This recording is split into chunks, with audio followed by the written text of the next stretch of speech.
نحمده ونصلي على رسوله الكريم أما بعد فقد قال النبي صلى الله عليه وسلم ألا إن هذه القلوب تصدأ كما يصدأ أصابه الماء. محترم حضرات اور معزز خواتین، یہ میں نے ایک حدیث آپ کے سامنے پڑھی ہے جو مسلم شریف میں موجود ہے. آپ صلی اللہ علیہ وسلم نے ہر مومن کو اور ہر مومنہ کو خبردار کیا ہے کہ دیکھو تمہارے سینے میں جو دل ہے، یعنی یہ گوشت کا ٹکڑا نہیں بلکہ اس دل میں جو ایمان ہے اور اس دل کے اندر جو اللہ تعالیٰ کے انوار اور تجلیات ہیں، اس قلب کے اندر نیک اعمال کا نور بھرا ہوا ہے.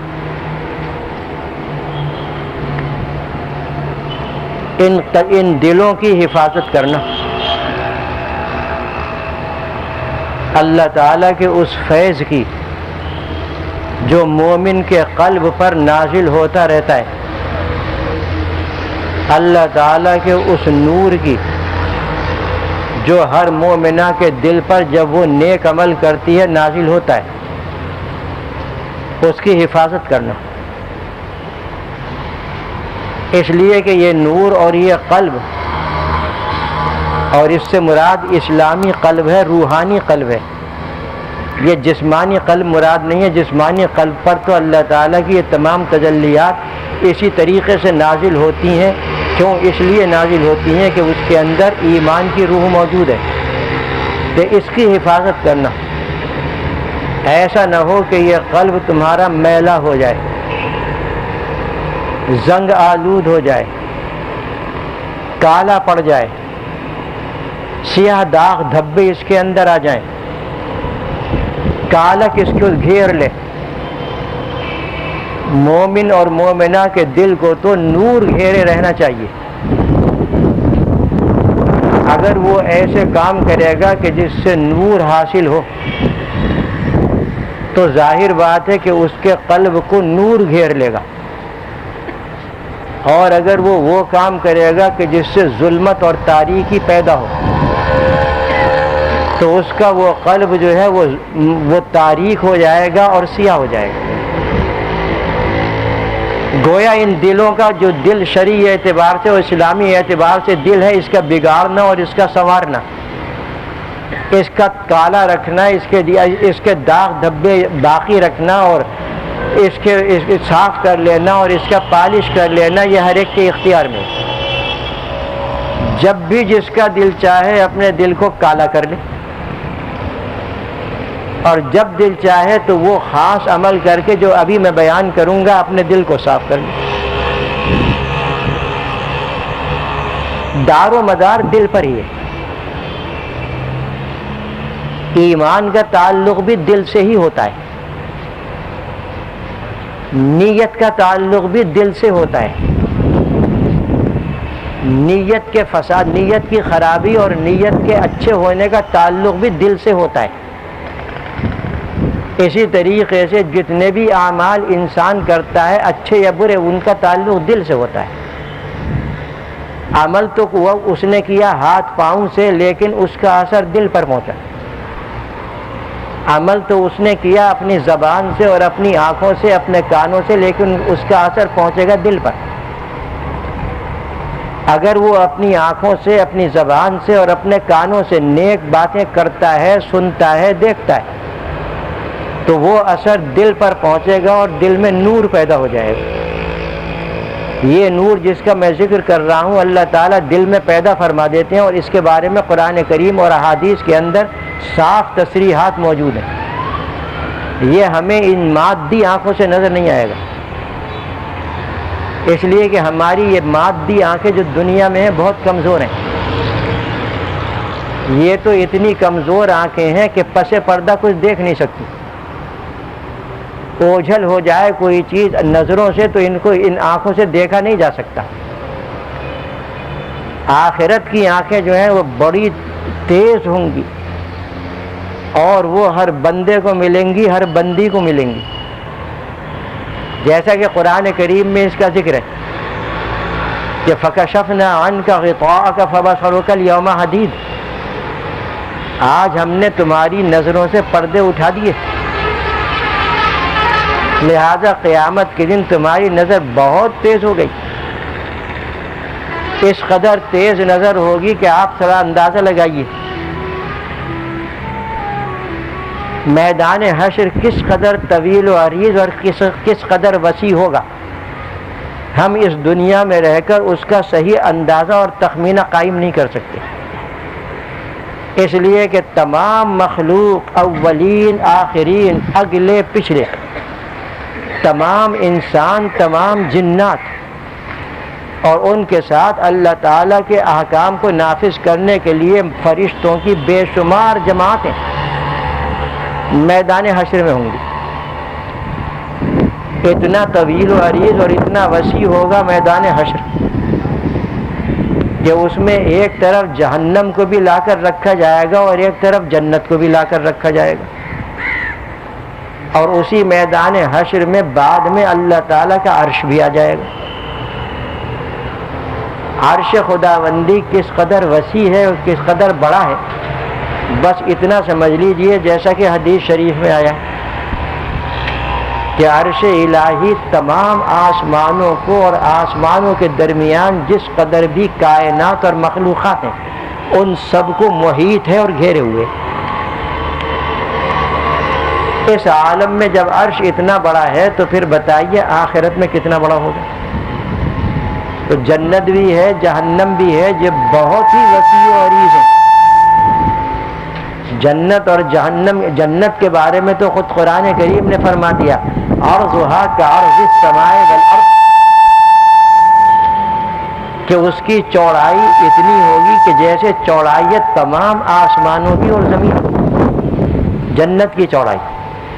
اور یہ قاعدہ آپ کو معلوم ہے کہ جب چوڑائی زیادہ ہوتی ہے تو لمبائی اس سے تقریباً 2 گنا زیادہ ہوگی، اگرچہ اور زیادہ بھی ہو سکتی ہے. تو تمام آسمانوں اور زمینوں کی چوڑائی کی برابر جنت کی چوڑائی ہے. لمبائی کتنی ہوگی اللہ ہی بہتر جانتا ہے.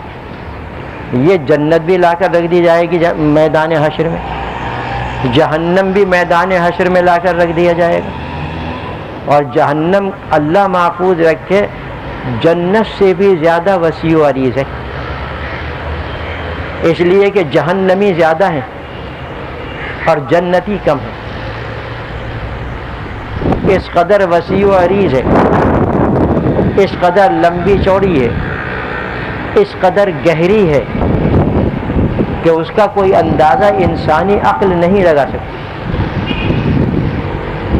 بس اس سے سمجھ لیجئے جو حدیث شریف میں اور قرآن کریم میں بھی یہ مضمون ہے، یوم نقول لجہنم هل امتلأت وتقول هل من مزید.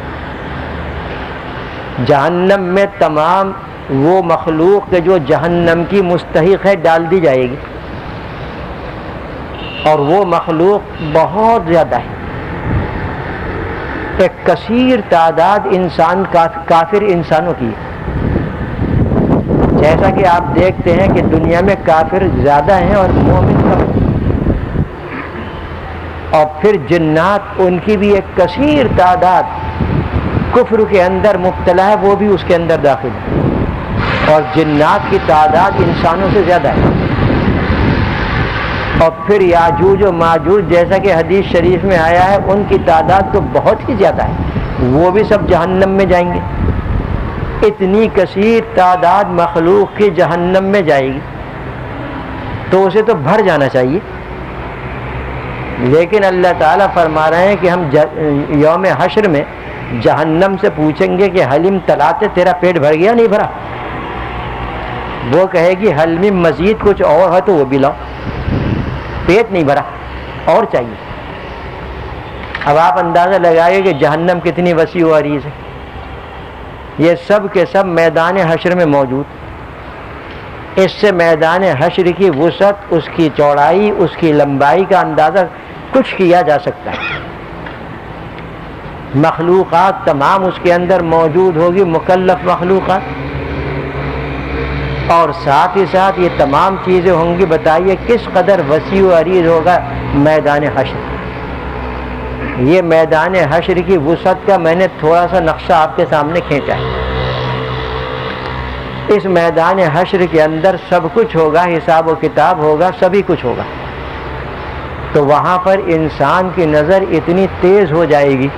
یہ میں کہنا چاہ رہا تھا کہ حدیث شریف میں آیا ہے کہ ایک سمت میں، ایک جانب میں، ایک گوشے میں انسان جب کھڑے ہو کر دیکھے گا تو آخر تک جتنی چیزیں ہیں وہ سب اسے نظر آ جائیں گی. دوسرے گوشے سے کوئی کھڑے ہو کر دیکھے گا تو آخر تک جتنی چیزیں ہیں وہ سب نظر آ جائیں گی. اتنی تیز نظر ہو جائے گی. فَبَصَرُكَ الْيَوْمَ حَدِيدٌ، آج تیری نظر بہت تیز ہو گئی ہے. اے انسان، آج تیری نظر بہت زیادہ تیز ہو گئی. تو ہماری یہ مادی آنکھیں ہیں کہ ان میں ہے کتنی سی طاقت. ان کی طاقت تو بہت کم ہے. یہ ہمارے دل میں اس ایمان کے نور کو نہیں دیکھ سکتی. اعمال صالحہ کے نور کو جو اللہ تعالیٰ پیدا فرماتا ہے مومن اور مومنہ کے دل میں، ان کو نہیں دیکھ سکتی. اس لیے ہم اندھے بنے ہوئے ہیں ان چیزوں سے، کیونکہ ہماری یہ آنکھیں نہیں دیکھ سکتی. اور اسی اندھے پن میں مبتلا ہو کر ہم دوسرے راستے پر چل پڑیں کہ جو ہماری آنکھوں سے نظر آتا ہے، دکھائی دیتا ہے، وہ ہم دیکھیں اور اس کو پکڑ لیں، اس کو باقی جو کچھ نظر نہیں آتا چھوڑ دیں. میرے عزیزو، خوب یاد رکھو کہ انسان کے قوا، اس کی طاقتیں اور اس کی تمام چیزیں جو بدن کے اندر اللہ نے عطا فرمائی ہیں بہت کم ہیں. اسی دنیا کے اندر ایسے جانور موجود ہیں کہ انسان کی ان طاقتوں سے اور قوتوں سے جو اللہ نے عطا فرمائی ہیں بدر جہاں زیادہ ان میں یہ قوت موجود ہے. آپ کتے کو جانتے ہیں، اس کی قوت شامہ، سونگنے کی قوت کتنی زبردست ہے. کیا انسان کو اتنی قوت حاصل ہے؟ اس کو تو کچھ بھی سنگھائی نہیں دیتا صحیح طریقے سے. اور کتا کس قدر تیزی کے ساتھ کتنی جلدی سونگھ لیتا ہے. نہ صرف سونگھ لیتا ہے بلکہ ان بدبو اور خوشبوؤں کے اندر وہ فرق بھی کر لیتا ہے کہ یہ فلاں چیز کی خوشبو ہے، فلاں انسان کی خوشبو ہے، فلاں جانور کی خوشبو ہے. آپ کر سکتے؟ کوئی انسان کر سکتا ہے؟ یہ قوت دیکھیے اللہ نے اس کو کیسی عطا فرمائی. یہ نظر ہے انسان کو اللہ نے عطا فرمائی، یہ بڑی نعمت ہے اللہ تعالیٰ کی. لیکن ذرا اس کے مقابلے میں گدھ کو دیکھیے اور چیل کو دیکھیے کہ کس قدر ان کی نظر قوی ہے اور کس قدر اللہ تعالیٰ نے ان کی نظر میں تیزی عطا فرمائی ہے کہ آسمانوں سے اور فضاؤں سے نیچے کی معمولی سی چیز بھی دیکھ لیتے ہیں. ہم اور آپ نہیں دیکھ سکتے. ایسے ہی اور قوتیں جو انسان کو عطا فرمائی گئی ہیں وہ سب کمزور ہیں. اس دنیا کے اندر حیوانات اور جانوروں کے اندر بعض قوتیں انسان سے بدر جہاں زیادہ. یہ سننے کی قوت جس کو قوت سماع کہتے ہیں، انسان کے پاس ہے کتنی سی اور ہے کس قدر کمزور. لیکن یہ سننے کی قوت دیکھیے ان جانوروں کے اندر، جیسے مثلا کتا ہے، اس کے اندر بھی سننے کی قوت خوب ہے، انسان سے بہت زیادہ ہے. یا جیسے ہاتھی کے کان ہیں، ہاتھی کے اندر بھی سننے کی قوت بہت. تو اس طریقے سے آپ غور کریں گے تو یہ تمام قوتیں جو اللہ نے انسان کو عطا فرمائی ہیں ان حیوانات اور جانوروں کے مقابلے میں بہت ضعیف، بہت کمزور ہے. اس کمزور قوت پر انسان اپنا مدار رکھتا ہے اور کہتا ہے کہ جو نظر آ جائے گا تو مانوں گا، نظر نہیں آئے گا تو نہیں مانوں گا. بہرحال میں یہ عرض کر رہا تھا کہ انسان کی نظر اس قدر کمزور ہے کہ وہ پس پردہ بھی کچھ نہیں دیکھ سکتی. وہ اس نور ایمان کو اور اعمال صالحہ کے نور کو کیسے دیکھ سکتی ہے جو اس کے سینے کے اندر قلب کے ساتھ متعلق ہے. وہاں تک اس کی نظر نہیں پہنچ سکتی. اس کو ایسے سمجھیں کہ جیسے معدہ بھی انسان کے جسم کے اندر ہے، پیٹ میں موجود ہے، لیکن اگر اس کے اندر کچھ گڑبڑ ہو جائے انسان اپنی آنکھوں سے نہیں دیکھ سکتا. اور دوسری مشین موجود ہے پیٹ کے اندر، اور یہ ہاتھ پاؤں ہیں، ان کے اندر اگر کوئی خرابی پیدا ہو جائے، اتنی کمزور نظر ہے انسان کی، وہ دیکھ نہیں سکتا۔ جب وہ ان چیزوں کو نہیں دیکھ سکتا تو اس نور کو کیسے دیکھ لے گا، یا اس سیاہی کو اور تاریکی کو کیسے دیکھ لے گا کہ جو قلب کے اندر پیدا ہوتی۔ تو میں یہ کیا عرض کر رہا تھا کہ یہ قلب جو اللہ تعالیٰ نے عطا فرمایا ہے، یہی مرکز ہے تجلیات ربانی کا۔ یہ قلب مرکز ہے انوار کی، انوار و برکات کا جو آسمان سے نازل ہوتے ہیں، اور یہی قلب گناہوں کی وجہ سے تاریکی کا مرکز ہے۔ یہی قلب کفر و شرک کی وجہ سے گھٹا ٹوپ اندھیریوں کا مرکز ہے۔ اسی لیے کافروں کو کبھی روشنی نظر نہیں آتی، مومن کو نظر آ جاتی ہے کبھی کبھی۔ تو مقصود یہ تھا آپ صلی اللہ علیہ وسلم کا کہ اس قلب کی حفاظت کرو۔ یہ قلب معمولی چیز نہیں ہے۔ جس طریقے سے دل کے اوپر بدنی اور جسمانی حیات کا اور اس کی صحت کا دار و مدار ہے، اسی طریقے سے روحانی حیات کا دار و مدار اس قلب پر ہے کہ جس کا تعلق اللہ سے۔ روحانی حیات اس سے حاصل ہوتی ہے، اور اگر تعلق اللہ تعالیٰ سے توڑ لیا جائے تو روحانی موت واقع ہو جاتی ہے۔ تو روحانی حیات حاصل ہوگی اس سے، اور یہ روحانی حیات اللہ تعالیٰ کی جانب سے جاری ہوتی رہتی ہے۔ یہ قلب جس کو میں ذکر کر رہا ہوں، شرعی قلب، اسلامی قلب، یہ ان تمام انوار اور تمام برکات کو حاصل کرتا ہے اللہ تعالیٰ کی جانب سے، خاص ایسے رشتے سے کہ جو ہمیں نظر نہیں آتا۔ یہ غیر مرئی رشتہ ہے، رابطہ ہے، نظر نہ آنے والا ایک رابطہ ہے کہ جس سے یہ چیز نازل ہوتی رہتی، ہمیں پتہ بھی نہیں چلتا۔ اس رشتے سے اور اس رابطے سے یہ چیز قلب میں آ جاتی۔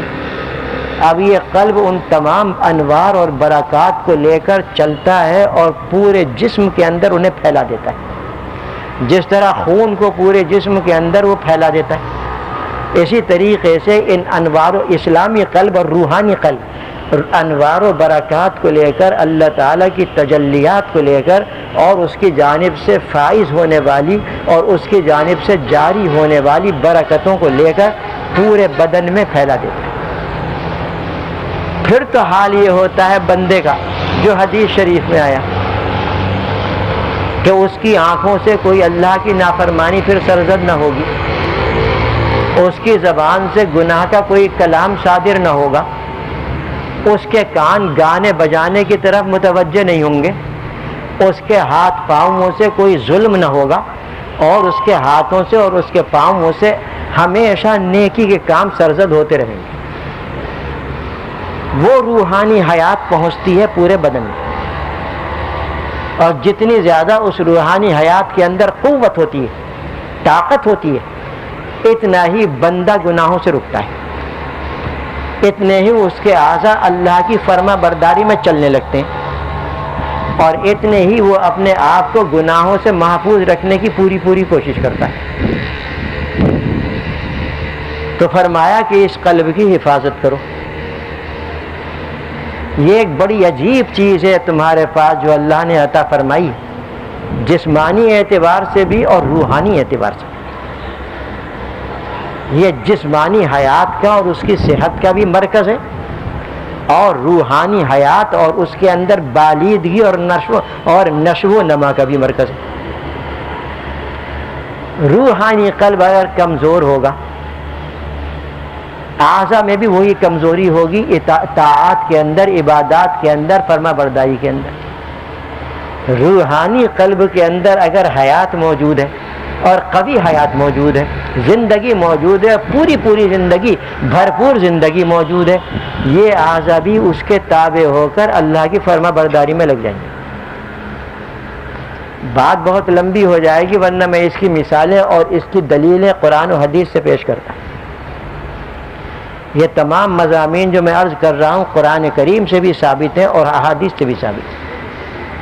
قرآن کریم کے اندر دلوں کے اس روحانی دل کے میلے ہونے کا اور زنگ لگنے کا ذکر آیا ہے.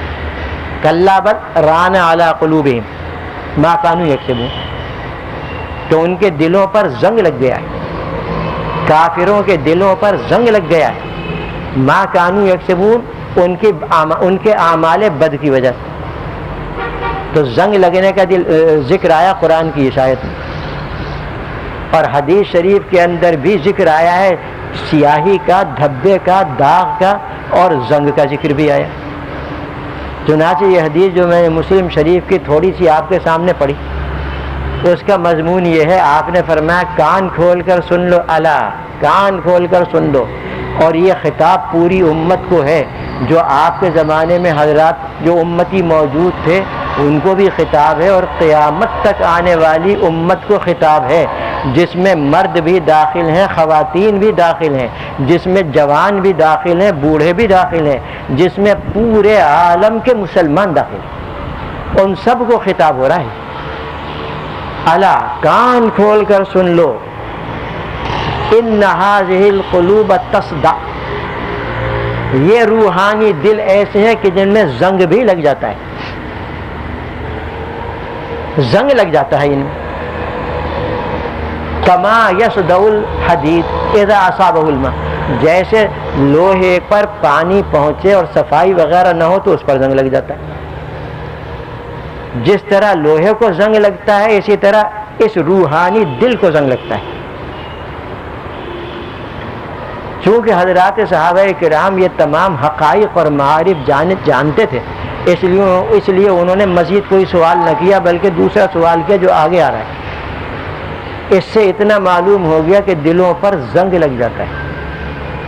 اور زنگ کی خاصیت آپ جانتے ہیں کہ وہ لوہے کو کھا لیتا ہے، ایسا کھاتا ہے کہ اس کے تمام جوہر کو وہ ختم کر دیتا ہے. لوہے میں جو کچھ بھی جوہر ہوتا ہے، جو کچھ اس کے اندر قوت ہوتی ہے، زنگ لگ جاتا ہے تو وہ سب کو سلب کر لیتا ہے، کھینچ لیتا ہے. اسی طریقے سے فرمایا کہ خبردار ہو جاؤ، سن لو، دلوں پر بھی زنگ لگ جاتا ہے. جس کا مطلب یہی ہے، آپ نے تشبیہ دی کہ جیسے لوہے کو زنگ لگتا ہے پانی لگنے کے بعد، اس کا مطلب یہی ہے کہ دلوں کے اندر بھی ایسا زنگ پیدا ہو جاتا ہے کہ اگر اس کا علاج نہ کیا جائے تو پھر وہ پورے روحانی قلب کو کھا لیتا ہے، اس کو تباہ و برباد کر دیتا ہے. ایسا زنگ لگتا ہے. اور زنگ جو ہے، کالک اگر لگ جائے لوہے پر، آپ ہاتھ مار دیجئے صاف ہو جائے گی. یا اور کوئی چیز ایسی ہی لگ جائے، داغ دھبا، آپ کپڑا لے لیجئے صاف ہو جائے گا. لیکن زنگ اگر لگ گیا اور وہ پیوست ہو گیا تو اس کو صاف کرنے کے لیے نہ تو کپڑے سے کام چلے گا، نہ ہاتھ سے کام چلے گا، بلکہ اس کے لیے تو گھسائی کرنا پڑے گی ریگ مال سے اور ریتی سے، اور خوب گھسائی کرنا پڑے گی اتنی کہ وہ تمام زنگ نے جو کچھ بھی اس کے اندر خرابی کی ہے وہ سب صاف ہو جائے. اس سے زنگ تو دور ہو جائے گا، لیکن میلا رہے گا وہ لوہا پھر بھی. اس لیے اس کے میل کو دور کرنے کے لیے پالش ہوتا ہے. پہلے زنگ کو صاف کرتے ہیں، زنگ زدہ لوہے پر پالش نہیں چڑھتا، پہلے زنگ کو صاف کیا جاتا ہے، اس کے بعد جب وہ صاف ہو جائے اور پھر میل رہ جائے تو اس کو پالش سے صاف کیا جاتا ہے. یہ میں نے ترتیب اس لیے بتائی کہ بیان میں اسی پر کروں گا انشاءاللہ. تو فرمایا کہ دیکھو دلوں پر زنگ لگ جاتا ہے، ان دلوں کی حفاظت کرو، ان کو زنگ لگنے سے بچاؤ، بلکہ ان کے اوپر ایسا پالش کر لو جو میں ابھی عرض کروں گا کہ زنگ اثر ہی نہ کرے، زنگ لگے ہی نہیں. جیسے آج کل یہ اسٹیل آتا ہے، ایسا پالش کر دیتے ہیں اس کے اوپر کیمیکل کے ذریعے کہ اس کے اوپر زنگ نہیں لگتی. تو کوئی ایسا پالش کر لو زنگ نہ لگنے دو اسے، اس لیے کہ زنگ لگنے کے بعد کمزوری آ جائے گی. زنگ لگنے کے بعد اس کی خوشنمائی اور اس کی اچھائی اور جو خوبصورتی ہے وہ جاتی رہے گی. پالش کرنا پڑے گا. یہ زنگ کس چیز سے لگتا ہے؟ اس حدیث کے اندر اس کا ذکر نہیں، کیونکہ صحابہ کرام کو پہلے سے معلوم تھا، اور خود قرآن کریم نے بھی یہی بتایا کہ ران علی قلوبہم ما کانوا یکسبون، ان کے دلوں پر زنگ لگ گیا ہے ان کے برے اعمال کی وجہ سے۔ یہ حقیقت صحابہ کرام کو معلوم تھی کہ دلوں پر جو زنگ لگتا ہے وہ لگتا ہے بدعملی سے۔ بدعملی کا مطلب ہے گناہ کبیرہ کا ارتکاب، اللہ کی نافرمانیوں کے اندر اپنی زندگی گزارنا۔ اللہ تعالی ہر مومن اور مومنہ کو اس سے محفوظ رکھے۔ گناہ کبیرہ کا ارتکاب ایسا ہے کہ ایک گناہ کبیرہ آدمی کرتا ہے تو حدیث بخاری کے اندر آیا ہے کہ اس کے دل پر کالا داغ فوراً پڑ جاتا ہے۔ یہی کالا داغ رفتہ رفتہ پھر زنگ کی صورت اختیار کرتا ہے۔ گناہ کبیرہ سرزد ہوا، فوراً اس کے دل پر، یعنی روحانی دل پر، جسمانی دل پر نہیں، اس پر تو کوئی اثر ظاہر نہیں ہوگا، روحانی دل پر اس کے ایک کالا داغ پڑ جاتا ہے، سیاہ دھبا پڑ جاتا ہے، اس لیے کہ گناہ کبیرہ کالک ہے، ایسی کالک ہے کہ اگر اس کو صاف نہ کیا گیا تو قبروں سے اٹھنے کے وقت میدان حشر میں یہ رسوائی کا سبب بنے گی۔ جیسا کہ قرآن کریم میں آیا کہ قبروں سے جب مردے اٹھیں گے تو دو قسم کے ہوں گے، ایک قسم تو ان مردوں کی ہوگی، قبر سے اٹھنے والے مردوں کی، کہ جن کے چہرے روشن تابناک ہوں گے، چاند کی طرح، 14ویں رات کے چاند کی طرح، بلکہ سورج کی طرح، بلکہ اس سے بھی زیادہ نورانی ہوں گے، تابناک اور روشن ہوں گے۔ اور ایک قسم ایسی ہوگی اٹھنے والوں کی کہ ان کے چہرے کالے سیاہ بھجنگ ہوں گے۔ سورہ آل عمران میں یہ مضمون موجود ہے، یوم تبیض وجوہ وتسود وجوہ۔ یہ وہ دن ہوگا کہ جب بہت سے چہرے بڑے تابناک اور روشن ہوں گے اور بہت سے چہرے کالے سیاہ بھجنگ ہوں گے۔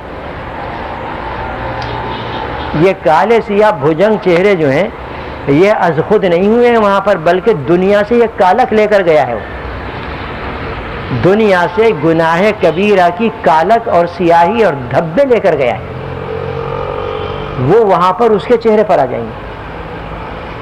اور یہ روشن چہرے اور تابناک چہرے جو ہیں یہ بھی دنیا سے لے کر گیا ہے کہ اس نے وہ اعمال کیے ہیں کہ جو اللہ کے نور، اللہ کی جانب سے نور پیدا کرنے والے ہیں، وہاں پر وہ اس کے چہرے پر ظاہر ہو گئے۔ تو گناہ کبیرہ جو ہے یہ سیاہ داغ ہے، کالک ہے، ایسی کالک ہے کہ رسوائی اس سے آخرت میں ہوگی۔ اللہ تعالیٰ اس رسوائی سے ہر مومن کو اور ہر مومنہ کو محفوظ رکھیں۔ اس لیے کہ ہمارے یہاں بھی کہا جاتا ہے اور عرب کی زبان میں بھی ایسا ہی تھا کہ جب کسی کو رسوا کرنا ہوتا تو منہ کالا کر دیا، اس کا منہ کالا کر دیا، رسوائی کے لیے استعمال ہوتا ہے، اور یہی وہاں پر بھی صورتحال ہوگی۔ اللہ تعالیٰ حفاظت فرمائے۔ تو گناہ کبیرہ جتنے بھی ہیں ہر ایک ان میں سے کالک ہے۔ ایک گناہ کبیرہ کرتا ہے، ایک داغ روحانی دل پر پڑ جاتا ہے، کالا داغ، دوسرا پھر کرتا ہے، پھر پڑ جاتا ہے، تیسرا پھر کرتا ہے، تیسرا پڑ جاتا ہے۔ اور اگر مسلسل کبیرہ گناہ کے اندر زندگی گزارے تو بتائیے اس کے دل کا کیا حال ہوگا؟ کالک ہوگی، سیاہی ہوگی۔ حدیث شریف میں آیا کہ جب بندہ کوئی گناہ کرتا ہے یعنی گناہ کبیرہ تو اس کے دل پر سیاہ داغ پڑ جاتا ہے۔ اگر اس نے فوراً توبہ کر لی یعنی سچی توبہ، وہ داغ صاف ہو جاتا ہے۔ توبہ جو ہے یہ نور ہے، اس سیاہی کی طرف لپکا یہ نور توبہ کا، اس سیاہی کو ہضم کر دیا، اس نے ختم کر دیا۔ اور دل پر پھر وہی نور آ گیا. توبہ کا نور ہونا قرآن کریم سے ثابت ہے، جو میں اس وقت بیان نہیں کر سکتا. توبہ، سچی توبہ، یہ ایک نور ہے اور بڑا عظیم نور ہے. یہ دنیا میں تو یہ فائدہ ہوتا ہے کہ گناہوں کی سیاہی اور اس کی کالک کو یہ ہضم کر لیتی، دل صاف ہو جاتا ہے. آخرت میں فائدہ ہوگا وہ الگ ہے. تو سچی توبہ اگر اس نے کر لی، فرمایا کہ وہ صاف ہو جاتا ہے. اور اگر اس نے سچی توبہ نہ کی تو اب وہ داغ پھیلنا شروع ہوتا ہے، وہ دھبا پھیلنا شروع ہوتا ہے، حتیٰ کہ پورے دل کو وہ گھیر لیتا ہے. دل سے مراد وہی روحانی دل ہے. اب پورا دل ہے اس کا وہ کالک اور سیاہی کے اندر آ گیا. فرمایا یہی وہ موقع ہوتا ہے کہ بندے کو نیک بات اچھی معلوم نہیں ہوتی اور بری باتوں اور گناہوں کے اندر اس کی رغبت بڑھ جاتی. یہ حدیث کا مضمون جو بخاری شریف میں ہے میں نے بیان کر دیا. بس اس سے معلوم ہو گیا کہ اگر یہ سیاہی، یہ کالک، یہ میل کچیل مسلسل بڑھتا رہے تو زنگ لگ جائے گا اس روحانی دل کو، اور یہ زنگ اس دل کے نور کو کھا جائے گا. اللہ تعالیٰ حفاظت فرمائے. ہر گناہ کبیرہ کے اندر یہی بات اور یہی نحوست پائی جاتی ہے. اور گناہ کبیرہ وہ ہے جس کو اللہ نے اور اس کے رسول نے گناہ کبیرہ فرما دیا. ہم اپنے طور پر اگر کچھ سوچ سمجھ لیں تو اس کا اللہ کے یہاں کوئی اعتبار نہیں. اللہ کے یہاں اس بہانے کو اور اس ہیلے کو جو ہم اپنے دل میں سوچ کر مطمئن ہو جاتے ہیں، کوئی اس کا اعتبار نہیں. وہاں پر تو گردن ناپ دی جائے گی. اس کو خوب سمجھ لیجیے. اس لیے کہ آج کل یہ ذہنیت ہو چکی ہے کہ بھئی جو کچھ ہم سمجھیں وہ صحیح ہے اور جو کچھ ملا کہے وہ غلط ہے. ملا تو وہی کہے گا کہ جو اللہ نے اور اس کے رسول نے کہہ دیا، وہ اپنی طرف سے تو نہیں کہے گا. آپ کی سمجھ جو ہے وہ دوسری نوعیت کی ہے، ملا کی سمجھ قرآن و حدیث والی. اب ان میں سے جس کو آپ چاہیں اختیار کر لیں. میں آپ سے دریافت کرتا ہوں، اپنی بہنوں سے بھی دریافت کرتا ہوں اور بھائیوں سے بھی دریافت کرتا ہوں کہ اگر ہم جسمانی طور پر بیمار ہو جائیں یا بعض بیماریوں کی تحقیق ہم کرنے لگیں تو اس میں ہماری رائے چلے گی یا کسی ماہر ڈاکٹر کی رائے چلے گی؟ آپ یہ بتائیے. کیا بات ہے کہ ایمان کے مسئلے میں، اعمال صالحہ کے مسئلے میں، گناہ کبیرہ کے مسئلے میں قرآن اور حدیث کی بات نہ چلے، وہ آپ کی رائے چل جائے؟ کیسے ہو جائے گا؟ ذرا غور کیجئے اس کے اوپر. بہرحال گناہ کبیرہ وہ ہے جس کو اللہ نے اور اس کے رسول نے کبیرہ قرار دیا ہے، اور جس کو علماء کرام نے کتابوں کے اندر ضبط کر دیا ہے دلائل کے ساتھ کہ یہ گناہ کبیرہ اس لیے ہے کہ قرآن میں اس کے بارے میں یہ آیا ہے، یہ گناہ کبیرہ اس لیے ہے کہ حدیث میں اس کے بارے میں یہ آیا ہے. پوری تفصیل اس کے اندر ہے. بعض چھوٹے چھوٹے رسالے بھی اس کے اندر ملتے ہیں. بہرحال یہ گناہ کبیرہ آیا ہے. گناہ کبیرہ سبب بنتا ہے اس زنگ کا. اگر توبہ نہ کی جائے، سچی توبہ نہ کی جائے، ورنہ یہ زنگ صاف ہو جاتا ہے.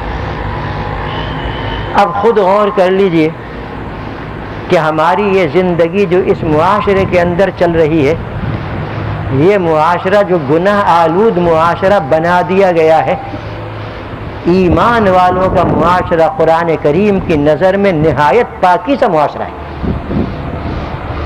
قرآن کریم ایسا معاشرہ چاہتا ہے ایمان والوں کا کہ جو دنیا میں سب سے زیادہ پاکیزہ، اخلاق کے اعتبار سے بھی، اعمال کے اعتبار سے بھی، عقیدے کے اعتبار سے بھی، معاملات کے اعتبار سے بھی، رہن سہن کے اعتبار سے بھی، اور ذاتی اور نجی زندگی گزارنے کے اعتبار سے بھی نہایت پاکیزہ معاشرہ ہے.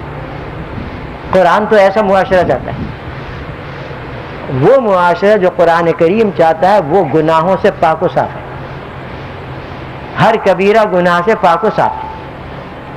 ہمارے اس موجودہ معاشرے کے اندر ہم نے خود اپنے آپ کو تباہ کیا ہے، اور اپنے اس معاشرے کو ان خطوط پر ہم نے ڈھالا، ان لائنوں پر ہم لے کر چلے جو جہنم کی طرف جا رہی ہیں۔ اپنے اس معاشرے کو ہم اس طرف لے جا رہے ہیں جو تباہی کی طرف جا رہا ہے۔ اپنے اس معاشرے کو لے کر جا رہے ہیں ہم اللہ اور رسول کی نافرمانیوں کی طرف۔ اپنا یہ معاشرہ چل رہا ہے حضرت، جیسا کہ آپ مجھ سے زیادہ جانتے ہیں، دنیا کی تباہی اور آخرت کی بربادی کی طرف، اس طرف جا رہا ہے۔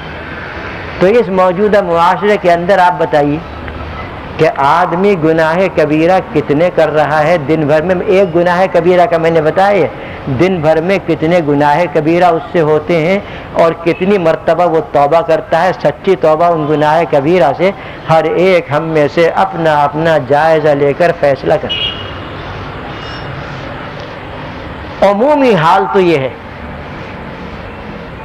کہ شام کو 6 بجے سے 5 بجے سے اللہ جانے کب سے جب شیطانی چرخے کے سامنے بیٹھ جاتے ہیں، اللہ تعالیٰ اس سے ہر مومن کو نجات کامل عطا فرمائے، تو ایک ایک لمحے میں ایک ایک گناہ کبیرہ ہوتا ہے۔ ایک لمحے میں ایک گناہ، دوسرے لمحے میں دوسرا گناہ، تیسرے لمحے میں تیسرا گناہ، اور 6 گھنٹے 7 گھنٹے اس کے سامنے بیٹھتے ہیں۔ اور اس سے بڑی بیماری جو کینسر کی آئی ہے اس کے سامنے بھی یہی حال۔ اب آپ خود بتائیے کتنے گناہ کبیرہ ہو گئے اور کتنی توبہ ہوئی سچی؟ اب کیا حال ہوگا؟ وہی حال ہوگا روحانی دل کا جو ہمارے بعض بھائیوں کا ہو چکا ہے کہ نیک بات ان کے کان میں نہیں پڑتی، دل میں نہیں آتی، سمجھتے نہیں، اور گناہوں کی طرف چلتے بھی ہیں، رغبت بھی کرتے ہیں اور دوسروں کو بھی لے جاتے ہیں۔ وہ بات پیدا ہو جائے گی۔ اللہ تعالیٰ محفوظ رکھے۔ بہرحال تو یہ گناہ کبیرہ جو ہیں یہ زنگ کا سبب ہے، زنگ لگتا ہے۔ اب یہ زنگ تو لگ گیا، اب اس زنگ سے حفاظت ہوگی اس طریقے پر، اس زنگ کو دور کیا جائے گا اس طریقے پر کہ سچی توبہ کر لیں۔ اگر ہر گناہ کے بعد سچی توبہ کی توفیق نہ ہو سکی ہے تو اب کر لیں، تمام گناہوں سے سچی توبہ کر لیں۔ ہر مومن ہر مومنہ اپنی عمر بھر کے گناہوں سے سچی توبہ کر لیں، اللہ تعالیٰ بہت معاف فرمانے والا اور بڑی مغفرت کرنے والا ہے، ایک لمحے میں عمر بھر کے گناہوں کو معاف فرما دے۔ اور اس توبہ کے اندر کوئی پیسہ نہیں لگتا، دھیلا نہیں لگتا، کوئی اور محنت نہیں کرنا پڑتی، بس 2-4 منٹ کے لیے ذرا دل کی گہرائیوں سے اپنے رب کے سامنے بیٹھ کر اور اپنی غلطی کا اقرار کرنا اور آئندہ کے لیے یہ عہد کرنا کہ اب میں گناہ نہیں کروں گا، بس اتنا کافی۔ بتائیے اس میں کیا دیر لگتی ہے؟ کون سا پیسہ دھیلا لگتا ہے؟ کون سا وقت خرچ ہوتا ہے؟ نہ اس میں وضو کی ضرورت ہے، نہ اس میں مسجد میں جانے کی ضرورت ہے، نہ طہارت کی ضرورت ہے، نہ کسی اور چیز کی ضرورت ہے۔ جس وقت بندہ چاہے، جب چاہے، جتنا چاہے، وہ اللہ کے سامنے سچی توبہ کر لے، دروازہ توبہ کے قبول ہونے کا 24 گھنٹے کھلا رہتا ہے، ایک لمحے کے لیے بند نہیں ہوتا۔ اور یہ توبہ کا دروازہ کھلا رہے گا اس وقت تک، جیسا کہ قرآن کریم میں آیا ہے کہ جب تک سورج مغرب سے نہیں نکلے گا اس وقت تک کھلا رہے گا۔ اور یہ قیامت کے بہت قریب جا کر ہوگا کہ سورج اپنے معمول کی رفتار سے ہٹ کر 3 دن کے بعد طلوع ہوگا مغرب کی جانب سے، جیسا کہ قرآن کریم میں سورہ انعام کے اندر یہ مضمون موجود ہے۔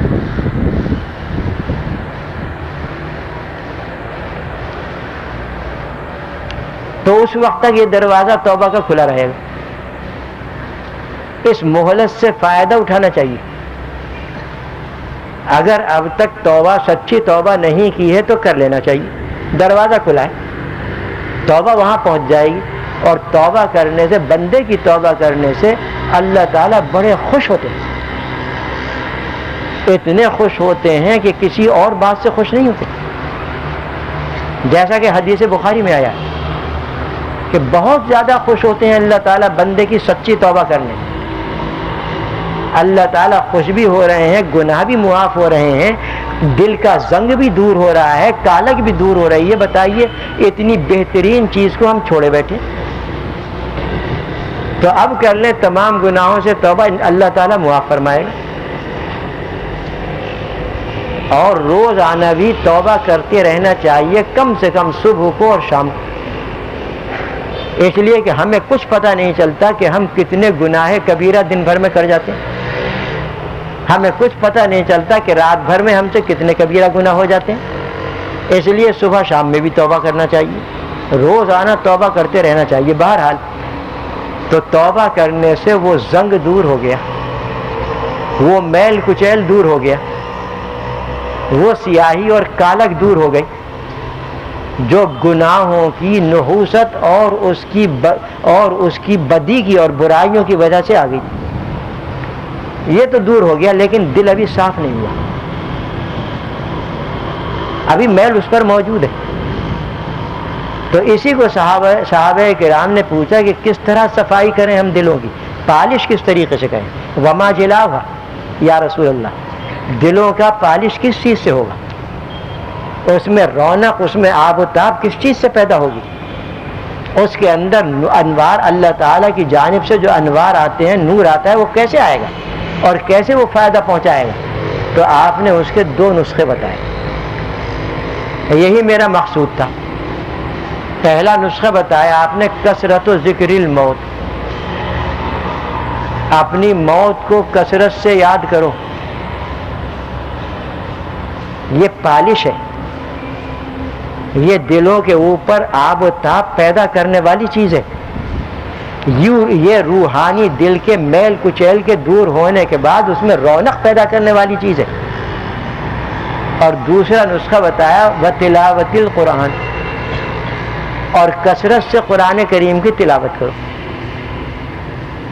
یہ 2 نسخے آپ نے بتائے، یہ پالش ہیں دلوں کا. روحانی دلوں پر پالش اس کے ذریعے ہوتا ہے. ایک موت، اپنی موت کو کثرت سے یاد کرنا، اور دوسرے تلاوت قرآن کریم کثرت سے کرنا، پالش ہو جائے گا. موت کو کثرت سے یاد کرنا کوئی گالی نہیں ہے، کوئی کوسنا نہیں، بلکہ یہ تو قرآن کریم میں بھی ہے اور احادیث کے اندر بھی ہے کہ اپنی موت سے بندہ غافل نہ ہو، کوئی بندی اپنی موت سے غافل نہ ہو. غافل نہ ہونے کا مطلب یہ ہے کہ وہ اپنی موت کو یاد رکھے اور کثرت سے یاد رکھے موت کو. صاحبوں میں کیا بیان کروں آپ کے سامنے، تجربے کی بات جو ہمارے مشائخ کا تجربہ ہے وہ بیان کرتا ہوں کہ کثرت سے اپنی موت کو یاد کرنے والے کی زندگی فرشتوں کی طرح پاکیزہ ہو جائے گی. جیسے فرشتوں کی پاکیزہ زندگی، جو اپنی موت کو کثرت سے یاد رکھے گا تو اس کی زندگی بھی ایسی ہو جائے گی.